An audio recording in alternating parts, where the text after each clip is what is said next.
नमस्कार दोस्तों, कैसे हैं आप सब लोग। आशा करता हूं बहुत अच्छे होंगे। एसएसएम यानी श्री स्टॉक मार्केट चैनल पे आप सभी का एक बार फिर से स्वागत है। इस वीडियो में हम एक बहुत ही धमाकेदार आईपीओ के बारे में बात करने वाले हैं। इस वीडियो में हम एलजी इलेक्ट्रॉनिक्स लिमिटेड इस कंपनी के आईपीओ के बारे में बात करेंगे। इस कंपनी ने 6 दिसंबर 2024 को सेबी के पास अपना आईपीओ लाने के लिए डीआरएचपी सबमिट कर दिया है। जैसे ही सेबी की तरफ से इसको अप्रूवल मिलेगा, यह आईपीओ मार्केट में आता हुआ नजर आएगा। एलजी इलेक्ट्रॉनिक्स का आईपीओ 15,000 करोड़ का एक बहुत बड़ा आईपीओ होने वाला है। अगर आईपीओ के साइज के हिसाब से बात करें तो इंडिया की हिस्ट्री में अब तक का ये 5वां सबसे बड़ा आईपीओ होगा। इस कंपनी के बिजनेस के बारे में हर कोई जानता है और इंडिया में ज्यादातर लोगों के घर में इस कंपनी का प्रोडक्ट इस्तेमाल किया जाता है। वीडियो में हम कंपनी के फाइनेंशियल्स कैसे हैं उसको देखेंगे, कंपनी का प्रॉफिट वगैरह बैलेंस शीट को समझेंगे, आईपीओ से जुड़े सारे सवाल जैसे कि ये आईपीओ कब ओपन हो सकता है, इसका प्राइस बैंड क्या हो सकता है, इस कंपनी का टोटल मार्केट कैप कितना होगा, और आखिरी में क्या ये कंपनी अगली डिक्सन टेक बन सकती है, क्या उसके जैसा ग्रोथ कर सकती है। इन सब के बारे में हम क्लियरली समझेंगे। उसके साथ साथ हम एनएसडीएल के आईपीओ के बारे में भी बात करेंगे कि इससे जुड़ी क्या लेटेस्ट न्यूज आई है जिससे ये काफी चर्चा में आ चुका है। तो सभी चीजों को हम बिल्कुल डिटेल में और क्लियरली समझेंगे। आप वीडियो में एंड तक बने रहे। ये वीडियो बहुत इंटरेस्टिंग और बहुत वैल्यूएबल होने वाला है। हमारे चैनल पे आपको सभी आईपीओ, चाहे वो मेन बोर्ड हो या एसएमई आईपीओ हो, आईपीओ से जुड़ी सारी जानकारी और शेयर मार्केट से जुड़ी सारी अपडेट बिल्कुल क्लियरली और टू दी पॉइंट देखने को मिल जाती है। तो सब्सक्राइब करके जरूर रख लीजिएगा। सबसे पहले कंपनी के बारे में बात करें तो LG electronics India private limited, India में इस कंपनी की स्थापना 1997 से हुई है, यानी इस कंपनी को लगभग 30 साल होने को है। मेनली ये कंपनी जो है साउथ कोरिया बेस्ड कंपनी है। इंडिया में कंज्यूमर इलेक्ट्रॉनिक्स और होम अप्लायंस यानी कि घर में इस्तेमाल की जाने वाली वस्तुएं और इलेक्ट्रॉनिक जो भी वस्तुएं होती है उसमें एलजी एक लीडिंग प्लेयर है। इंडिया में अगर किसी को भी फ्रिज बाई करना है, वॉशिंग मशीन बाई करना है या एयर कंडीशनर एसी बाई करना है तो सबसे पहले एलजी का नाम उनके दिमाग में आता है, क्योंकि इस कंपनी की बहुत ही स्ट्रॉन्ग ब्रांड वैल्यू है। उसके साथ साथ company microwave oven, water purifier ये सब चीजें भी बनाती है। LED TV, ultra HD TV ये सब बनाने में भी एलजी का एक बहुत ही दिग्गज नाम है। ऑनलाइन से लेके ऑफलाइन हर जगह पे इस कंपनी के प्रोडक्ट आपको देखने को मिल जाते हैं। अगर आप भी अपने घर में अपने आसपास नजर घुमाएंगे तो आपको इस कंपनी का कोई ना कोई प्रोडक्ट देखने को मिल जाएगा। आपके घर में किस कंपनी के सबसे ज्यादा प्रोडक्ट इस्तेमाल किए जाते हैं वो कमेंट करके जरूर बताइए। ये तो हमने कंपनी के बारे में बात कर ली। अब हम इसके आईपीओ के इंपॉर्टेंट डिटेल्स के बारे में बात कर लेते हैं। तो एलजी इलेक्ट्रॉनिक्स इंडिया इस कंपनी ने 6 दिसंबर 2024 को सेबी को अपना डीआरएचपी सबमिट कर दिया है, जिसमें इन्होंने 15,000 करोड़ का आईपीओ लाने की बात की है। यानी कि यह आईपीओ इंडिया की हिस्ट्री में अब तक का 5वां सबसे बड़ा आईपीओ होगा। इस आईपीओ के जरिए इसकी जो पेरेंट कंपनी है वो यहाँ पर 15% का अपना स्टेक बेचेगी। लगभग 10 करोड़ से भी ज्यादा शेयर वो बेचने वाले हैं। एलजी का आईपीओ पूरी तरीके से ऑफर फॉर सेल होने वाला है, यानी एक भी रुपया इसमें कंपनी को नहीं मिलेगा। पूरा का पूरा पैसा यहाँ पर प्रमोटर को मिलने वाला है। इस आईपीओ में रिटेल कैटेगरी के लिए 35% का रिजर्वेशन रखा जाएगा। वो क्यों, वो हम इसके फाइनेंशियल से समझ लेते हैं। ये कंपनी इंडिया में पिछले 13 सालों से टॉप की पोजीशंस पे है। इसके हम फाइनेंशियल्स की बात करें तो फाइनेंशियल ईयर 2022 में इस कंपनी का रेवेन्यू 16,800 करोड़ से भी ज्यादा था और फाइनेंशियल ईयर 2022 में कंपनी ने 1174 करोड़ रुपए का प्रॉफिट किया था। फाइनेंशियल ईयर 2023 में कंपनी के रेवेन्यू में अच्छा खासा जंप देखने को मिल रहा है।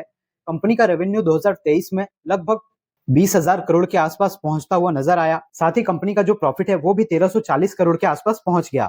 इस कंपनी के फाइनेंशियल्स में बहुत ही अच्छा ग्रोथ नजर आ रहा है। जो कंपनियां पिछले 3 सालों में किसी साल लॉस करती है उसमें शेयर होल्डर का कोटा 10% रखा जाता है। आईपीओ के समय इसके शेयर 10 रुपए की फेस वैल्यू के हिसाब से आएंगे, यानी कि इस कंपनी में आगे चलते हुए स्टॉक स्प्लिट और बोनस का अनाउंसमेंट भी हो सकता है। कंपनी का मार्केट कैप लिस्टिंग के समय 1 लाख करोड़ के आसपास हो सकता है, यानी कि ये कंपनी एक अच्छी खासी लार्ज कैप कंपनी रहेगी। इस आईपीओ का एक्सपेक्टेड प्राइस बैंड 400 रुपए से 500 रुपए के आसपास रह सकता है। अब फाइनली बात कर लेते हैं कि ये आईपीओ आएगा कब। तो देखिए, एलजी इलेक्ट्रॉनिक्स इंडिया इस कंपनी ने जो है अभी रोड शो करना शुरू कर दिया है, यानी कि ये कंपनी बड़े बड़े इन्वेस्टर से मीटिंग कर रही है और उनको अपनी कंपनी में इन्वेस्ट करने के लिए कन्विंस कर रही है। और एलजी कॉर्पोरेशन जो पेरेंट कंपनी के चेयरमैन है, सीईओ कू क्वेंग मो जी, वो अभी इंडिया की विजिट पे है। 24 फरवरी को वो इंडिया में विजिट कर रहे हैं। अपनी इस विजिट में वो आईपीओ से रिलेटेड जो भी कामकाज पेंडिंग है उसको कंप्लीट करने वाले हैं। जैसे ही इस कंपनी को सेबी की तरफ से अपना आईपीओ लाने का फाइनल अप्रूवल मिल जाएगा, यानी कि डीआरएचपी अप्रूव हो जाएगी, वैसे ही ये कंपनी का आईपीओ मार्केट में ओपन होते हुए नजर आ जाएगा। एलजी इंडिया में अपने आईपीओ को लेकर बहुत ही सीरियस है। वो फटाफट इस आईपीओ को लाने के लिए ट्राई कर रहे हैं, इसीलिए मैक्सिमम अप्रैल या मई तक ये आईपीओ मार्केट में आ सकता है। तो ये थी आईपीओ की सभी डिटेल्स। अब हम कुछ ऐसी चीजों को बात कर लेते हैं कि क्यों इस एलजी इलेक्ट्रॉनिक्स के आईपीओ में लोगों की डिमांड रह सकती है। तो सबसे पहले तो ये जो प्रोडक्ट्स बनाते हैं वो काफी ड्यूरेबल और काफी स्ट्रॉन्ग प्रोडक्ट देखने को मिलते हैं। आप भी जब कोई एलजी का सामान खरीदते होंगे तब आप ये सोच के ही खरीदते हैं कि इसको खरीद लिया तो अब हमें 4-5 साल तक कोई चिंता नहीं है। काफी ड्यूरेबल और काफी लॉन्ग लास्टिंग इसके प्रोडक्ट होते हैं। इस कंपनी ने इंडिया में बहुत ही अच्छी ब्रांड वैल्यू अपनी क्रिएट की हुई है। पिछले 13 सालों से 2011 से लेकर 2023 तक ये कंपनी इंडिया में लीडिंग पोजीशंस पे है जो भी ये प्रोडक्ट और अप्लायंसेस बनाते हैं उसमें काफी बड़ा मार्केट शेयर भी इस कंपनी ने कैप्चर करके रखा हुआ है। इंडिया के अंदर 2 जगह पे इनकी मैन्युफैक्चरिंग फैसिलिटी है, नोएडा में और पुणे में। 97 टू 98% जो भी ये प्रोडक्ट सेल करते हैं वो टोटली इंडिया में बनाते हैं। इनके प्रोडक्ट इंडिया में ही बनते हैं, इसलिए इनके प्रोडक्ट बहुत ज्यादा महंगे नहीं होते हैं। और इंडिया के अंदर ये कंपनी अपना एक और मैन्युफैक्चरिंग फैसिलिटी लगाने के बारे में विचार कर रही है, जो आंध्र प्रदेश में होगा। वहां पे कंपनी 7,000 करोड़ रुपए से भी ज्यादा इन्वेस्टमेंट करने वाली है। इस फैसिलिटी से कंपनी और भी ज्यादा अपने प्रोडक्ट बना पाएगी और उसको एक्सपोर्ट करेगी और सेल कर पाएगी, जिससे इसका रेवेन्यू में और भी अच्छा खासा जंप देखने को मिल सकता है। फ्यूचर में इसकी ग्रोथ और हो सकती है। तो इस कंपनी के लिए भविष्य में ग्रोथ करने के बहुत चांसेस है, इसीलिए शायद इस आईपीओ की बहुत ज्यादा डिमांड मार्केट में देखने को मिल रही है। वैसे चैलेंजेस की बात करें तो इंडिया के मार्केट में इनको इंडियन कंपनी और बाहर की दूसरी कंपनियों से बहुत ज्यादा कंपटीशन फेस करना पड़ता है। हेवेल्स हो गया, वोल्टास हो गया, वर्लपूल, ब्लू स्टार, इसके साथ ही जो ग्लोबल ब्रांड है जैसे हायर, फिलिप्स, सैमसंग और सोनी, उनके साथ भी इस कंपनी का कंपटीशन होता रहता है, जिससे इस कंपनी के मार्जिन व प्रॉफिट पे हमें दबाव देखने को मिल सकता है। आप इस आईपीओ के लिए एक्साइटेड है या नहीं, वो कमेंट करके जरूर बताइए। जैसे इस आईपीओ से रिलेटेड कोई भी लेटेस्ट अपडेट सामने आएगी, सबसे पहले उसकी जानकारी हम आपको जरूर दे देंगे। इसके लिए आप हमसे जुड़ के जरूर रहिए। और एक और सवाल की बात कर लेते हैं कि कंपनी अगला डिक्सन टेक्नोलॉजी बनेगी क्या, क्या उसके जैसा ग्रोथ कर पाएगी? तो देखिए, डिक्सन टेक्नोलॉजी जो है वो शुरू उसने अप्लायंसेस, होम अप्लायंसेस से शुरू किया था, लेकिन अभी वो company mobile manufacturing, computer manufacturing में ज्यादा फोकस कर रही है। जबकि एलजी इलेक्ट्रॉनिक की बात करें तो ये सिर्फ अल्ट्रा एचडी टीवी और जो टीवी बनाती है वो ही काम थोड़ा बहुत डिक्सन का है। बाकी इसका काम पूरी तरीके से डिक्सन टेक्नोलॉजी से अलग है। फाइनेंशियल ईयर 2022 से इस कंपनी ने अपना मोबाइल सेगमेंट बंद कर दिया था, तो अभी मेनली ये होम अप्लायंसेस, ये सब चीजों के ही बिजनेस पे डिपेंडेंट है। और इस सेगमेंट में कंपटीशन भी काफी ज्यादा है, चाहे वो डोमेस्टिक प्लेयर हो या इंटरनेशनल प्लेयर हो, उन सब से। और इस कंपनी के ऐसे प्रोडक्ट होते हैं जो आपने एक बार खरीद लिया तो आपको 4-5 साल तक देखना नहीं होता, तो बार बार आप इस कंपनी के प्रोडक्ट क्यों खरीदेंगे? इसीलिए मुझे ऐसा लगता है पर्सनली कि ये कंपनी डिक्सन टेक्नोलॉजी जैसा ग्रोथ नहीं कर पाएगी।